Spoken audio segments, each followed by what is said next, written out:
Antonio Castellan, stay there. We want to go to the video right now of that came in through social media of some of the gunfire that we heard. 12 seconds of sustained rapid gunfire, 15 seconds of silence, and then another 15 seconds of rapid gunfire. We've got retired Detective Phil Ramos on set here, and while we cue up that video, Phil, Antonio's hearing of people shot in the back, many people there at UMC shot in the back, a very busy ER, but you hear of that kind of a wound and you would presume that those are running wounded, people who are running away and are shot in the back. Yeah, and that's the one thing that is kind of perplexing about this, because not knowing exactly where the shooter or shooters were, firing into the crowd is going to get that crowd to react and they're going to start running away. So while they're running away and they're still being shot, it just shows you the advantage of a high ground position when you're the shooter, and that tells me that this person or persons knew exactly what they were doing and probably had some kind of practice or training to set this situation up. I mean, you just don't decide in the middle of the night you're going to go to a country music festival and just open up on a crowd of people and not have it already planned out. Phil, we also heard from EMTs and some police sources that there were victims right there by the main stage, out there outside of Mandalay Bay, but we also heard that there were victims inside Mandalay Bay on the floor there. Now, we are getting a variety of reports, but let's say that is in fact the case. That would lend itself to the possibility that, in fact, maybe there was more than one shooter. Right, right. And I mean, my gut tells me right now there was more than one person involved, just because of the number of injuries, the number of possible fatalities. You know, there's reports that there's victims that are there at the scene that are already beyond any help, and they've been declared deceased. So with that kind of firepower, number one, and the amount of ammunition that these people had available to them, I just can't see that this is a one-man show. There had to be more than one person involved, in my view. And now they're saying there could even be a situation near the Luxor with a suspicious device. So that also could speak to being more than one person involved. Yeah, and you know, the other thing that comes into play is there could have been several distraction events that led up or that occurred when all this was happening, when the officers were responding and running into the Mandalay to start dealing with this active shooter.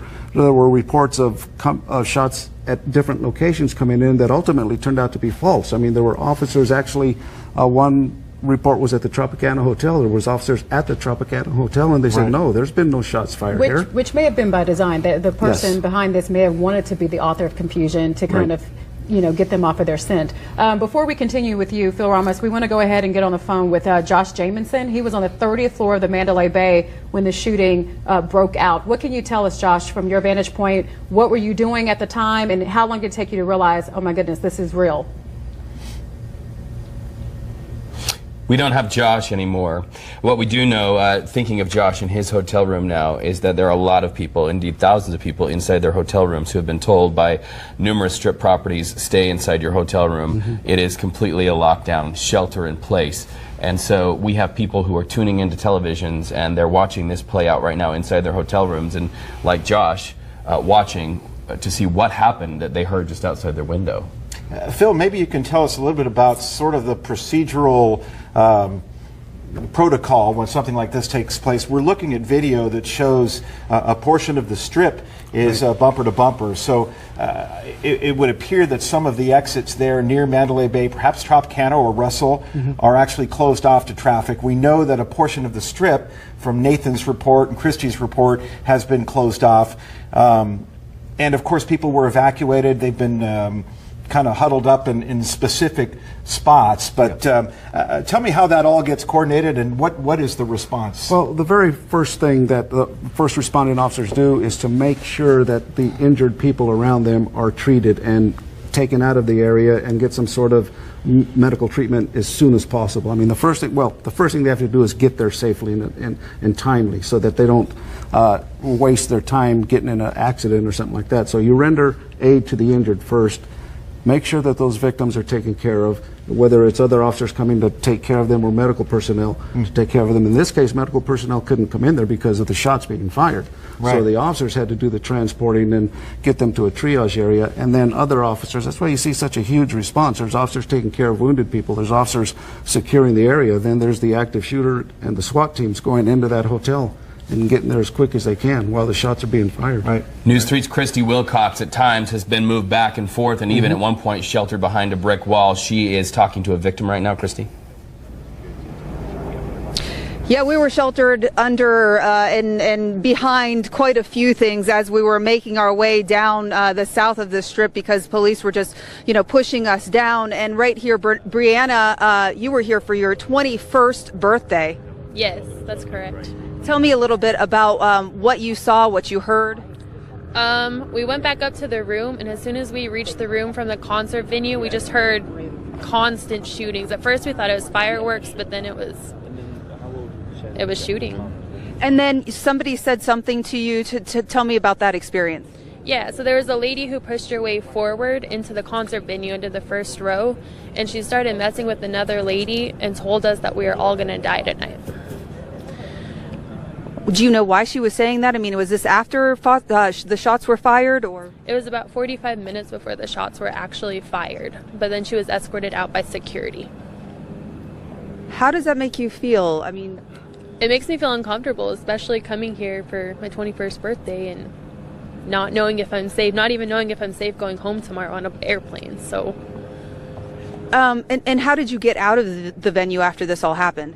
We actually weren't there whenever the shooting had occurred. We had already left about maybe 10, 15 minutes before that, but we just barely made it back into our room whenever it started. And I mean, were you thinking, oh my gosh, this woman told us that before we left? Yeah, I thought it had a positive correlation to it. Like, obviously she was telling us that in either to tell us, to warn us, or to tell us that we were all going to die, and she was part of it. So okay, we're going to ask you a question here. Go ahead. So I have a question. Let's nail this down so that it's Sure. a matter of record. I want to know the description of this woman.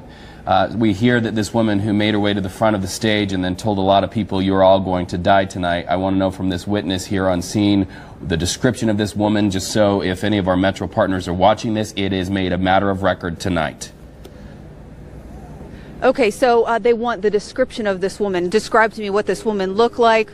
her and her boyfriend were both Hispanic. They were probably about shorter 5-footers, probably about 5'5", 5'6". They just look like everyday people. Can you tell us anything more about them, what they look like? Why were they escorted out? Were they escorted out because you were feeling uncomfortable about what they said? Yes, because she had been messing with the lady in front of her and telling her that she was going to die, that we were all going to die. So they escorted her out to make her stop messing around with all the other people in front of them, but none of us knew that it was going to be serious. Bree, did that answer your question? Yeah, thank you. You know, we want to caution and remind everyone to sort of be careful about some of the information. We're doing our best here at News 3, along with the help of Detective Phil Ramos here, to try to be as responsible as possible with the information that we're delivering. This is clearly a tragic event that is affecting many, many people. Something that could potentially turn out to be terrorism. It could potentially turn out to be coordinated with multiple suspects. But as far as an official word, we have not received anything officially from either Metro Fire or even MGM. We have reached out to all of them. They've all told us that they are in the process of gathering information. They're working on getting us facts. But obviously, this is still ongoing. People are still being moved around, sheltered. SWAT teams are still in place, still searching for things. We just got a report not too long ago that there was a suspicious device. Craig Figner was reporting that there was a van outside the Luxor that was being searched. We heard that there were possibly multiple active areas. All of this information, I assure you, and I am confident Metro and all of the authorities are looking into each and every one of these, and you can bet that they're going to be doing that before they reopen any portion of the Strip. Right, and that's a very good point. It reminds me of when Dallas had the active shooter during the protests when the officers were shot. There were so many different eyewitness accounts of it was this person, it was that person. They even put out the wrong person of interest in quotation marks. And so you really want to be careful when we're getting these eyewitness accounts. This is what they're saying that they saw, but we have not gotten anything confirmed. And this is so new. As we know, only one person is down. They could still be looking for a second person. And so everything is still up in the air, active. Police are still very much trying to make sure that people are safe right now. And so they will start to do that important police work when the time comes. So right now, making sure people are safe, making sure no one else is hurt is the #1 priority right now. So very good point to bring that up, because a lot of emotions are raw and we don't know what those people were down there doing. It could be very significant. It could be not significant at all. If you're just now joining us here in the Valley or elsewhere in the world, we will recap now what has happened around 10:30 p.m. Las Vegas time. The last song of the Jason Aldean concert at the Route 91 Harvest Festival. And perhaps we can cue up some of the video that came to us from social media so you can really get a picture and hear what happened there at the scene. Rapid fire began to ring out from above, we are told by many witnesses on the scene. Rapid fire into a crowd of hundreds and hundreds of people. About 12 seconds of sustained fire, then 15 seconds of silence, and you saw a crowd just sort of stunned, not knowing how to react to that. And then once again, it got very real, 15 seconds. From there, people went running out onto the Las Vegas Strip. They ran over to McCarran Airport, which is now completely shut down. Flights in and out completely stopped. This is that video I'm talking about. You're going to hear that rapid fire. Okay, and we're just getting word now from one of our producers. Metro does not believe that there is another shooter involved. So this could be very well over. They do believe it's just the one shooter, and as we reported earlier, that person was taken down. We also want to point out, as we're talking about getting information from police, they plan to have a media briefing in about 10 minutes or so, so hopefully we can learn more about the person that they did take down earlier this evening. But again, we're hearing from police. They do not believe that there is a second shooter. They believe this was one person acting alone in this situation. And when you hear that, Phil, you were saying earlier that could be quite possible because, you know, they started shooting, then they stopped shooting and started again. So kind of tell us when you hear that now police are saying they believe it's just one person. Well, they have to have developed some very good, solid information to make that statement in the first place. So I'm thinking that as the investigation continued into where the one suspect was found, several weapons could have been found in the room. Hundreds of rounds of ammunition could have been found in the room. And for them to be able to say, we believe that there's only one shooter, then I'm certain that there was some conclusive evidence in that room. Yeah, that was the only shooter. I'm very surprised at that, just because of the number of shots. But they wouldn't be saying that if they weren't very, very sure that that was the case. And you think about the confusion that takes place after something like this. You don't know if there are shots being fired from the ground right there at the concert venue, if they're coming from far away. In this case that you described earlier, that sounded, and I think we can make the safe assumption, like an automatic weapon, some type of long gun that had the automatic capability. So the confusion part was certainly evident after that. Oh yeah, and you know, especially in situations like this, when you've got that many people enjoying themselves and having a great time, and then to have a traumatic event like that occur, it takes a while for the mind to catch up with what's going on. I mean, here you are enjoying a concert, and next thing you know, you're running for your life because you hear gunshots.